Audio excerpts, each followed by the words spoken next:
Kwentuhan ng kabulastugan, hindi malilimutan ang asaran na merong pikunan, lalo na rin nung unang niligawan, unang kabiguan.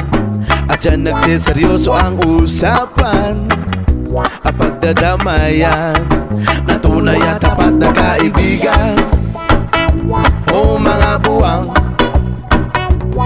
o kaibigan, lubang maaasahan.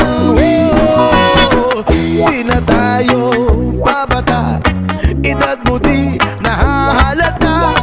Sa mga trip unti-unti na tayo nagsasawa. Pero kahit ganon, barkadang matatag hanggang sa ngayon. Minsan lang makita, tsak may kwela, yan ang aking mga tropa.